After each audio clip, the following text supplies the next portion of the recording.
Kuppam municipality gate వసూళ్లలో జరుగుతున్న అవకతవకల గురించి శనివారం స్థానిక ఎన్టీఆర్ భవన్లో నిర్వహించిన పాత్రికేయుల సమావేశంలో టీడీపీ నాయకులు మండిపడ్డారు.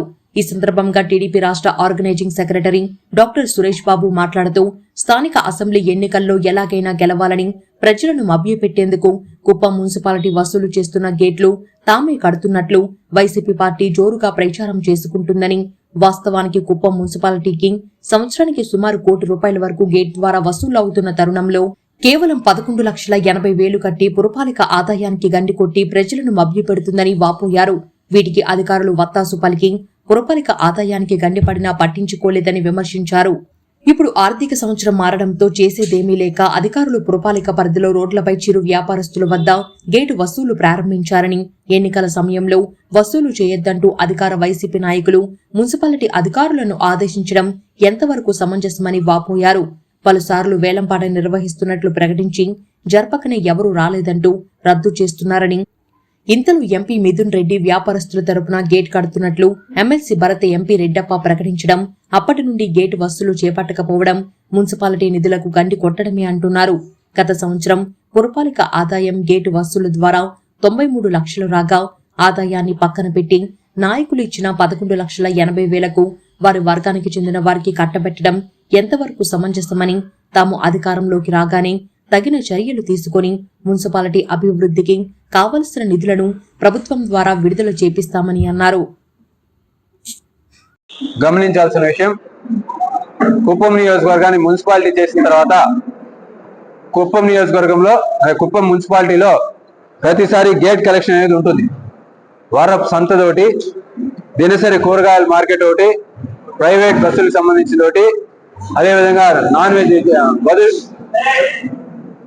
జంతు వధశాలకు సంబంధించి 4 వేలాలు వేస్తారు. 4 ప్రతిసారి వేలం వేసి ఎవరైతే ఎక్కువ కోట్ చేస్తారో వాళ్ళకి ఆ ఒక గేట్ ఇచ్చే ఆనవాయితీ మొదటి నుంచి కూడా ఉంది. దాన్ని మీరు వరుసగా ఈ 4 సంవత్సరాలు చూస్తే మొదట 2019-20 సంవత్సరంలో ఆ గేట్ వసూలు 24 లక్షలు ఆదాయం మన మున్సిపాలిటీకి వచ్చింది. నెక్స్ట్ సంవత్సరం 2021 చూస్తే 28 లక్షల వరకు ఆదాయం ఉంది. నెక్స్ట్ 21-22 చూస్తే 44 లక్షలు, 22-23 చూస్తే అది 93 లక్షలకి పెరిగింది అనమాట. అంటే అంచెలంచెలుగా ఇయర్ కి మున్సిపాలిటీకి గేట్ ద్వారా ఆదాయం అంటూ పెరుగుతూ వచ్చింది. మొదట 20 లక్షల నుంచి మొదలై లాస్ట్ ఇయర్కి వచ్చేసరికి 93 లక్షలు. అంటే ఈ సంవత్సరం అది ₹1 కోటి దాటి ఉంటుంది యాక్చువల్ కరెక్ట్ ప్రాసెస్ మీరు చేస్తుంటే. కానీ మన జగన్మోహన్ రెడ్డి ప్రభుత్వం సంబంధించిన మున్సిపల్ చైర్మన్ కానీ, ఇన్ఛార్జ్ భరత్ గారు కానీ, ఇంకోరు కానీ దీన్ని వాళ్ళ స్వలాభానికి వినియోగించుకొని పెద్ద ఎత్తున మున్సిపాలిటీకి సంబంధించిన ఆదాయానికి గండి కొట్టడమే కాకుండా పైపెచ్చు ప్రజలందరికీ మేమేదో ఘనకార్యం చేశామని చెప్పి చెప్పుకునే ఒక ఉదాహరణ ఇక్కడ మీకు తెలియజేస్తాను. ₹1 కోటి దాటాల్సింది పోయి ఆల్ ఆఫ్ అ సడన్ ఈ 23-24 వచ్చేసరికి 11,50,000 పడిపోయింది. అది ఎందుకు పడిపోయింది అని చెప్పి చూస్తే గేట్లో పాల్గొనేదానికి చాలా మంది వేలానికి రెడీగా ఉన్నా కూడా వాళ్ళు ఎవరికి కూడా తెలియకుండానే వాళ్ళకు కావాల్సిన ఒక గిరిధర్ అనే వ్యక్తి గతంలో రెస్కోలో డబ్బులు తీసుకుంటూ రాజన్న క్యాంటీన్ లో పనిచేస్తూ సస్పెన్షన్ కి గురైన గిరిధర్ పేరు మీదే ₹11,50,000 ఈ 4కి కలిపి టెండర్ ఇచ్చేసినట్టు, ఆయనకి ఆ గేట్ కలెక్ట్ చేసుకునే ఇది చేసినట్టు రాసేసుకున్నారు.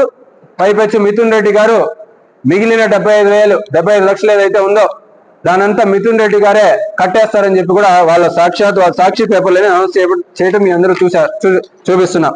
ఇప్పుడు చూడండి, చిరు వ్యాపారాలకు ఆసరా అని చెప్పి కుప్పంలో గేట్ వసూలు రద్దు, ఏడాది మొత్తం ₹75 లక్షలు చెల్లించిన ఎంపీ మిథున్ రెడ్డి, ఆనందం వ్యక్తం చేస్తున్న చిరు వ్యాపారులు అని చెప్పి వాళ్ళ రాజకీయ లబ్ధి కోసం దీన్ని వినియోగించుకున్నారు. అంటే 75 లక్షలు మిథున్ రెడ్డి గారు కట్టినట్టు వాళ్ళ సొంత పత్రిక సాక్షిలో పొందుపరిచారు. వాస్తవానికి ఎంక్వైరీ చేస్తే మిథున్ రెడ్డి గారు ఒక పైసా కూడా కట్టలేదు.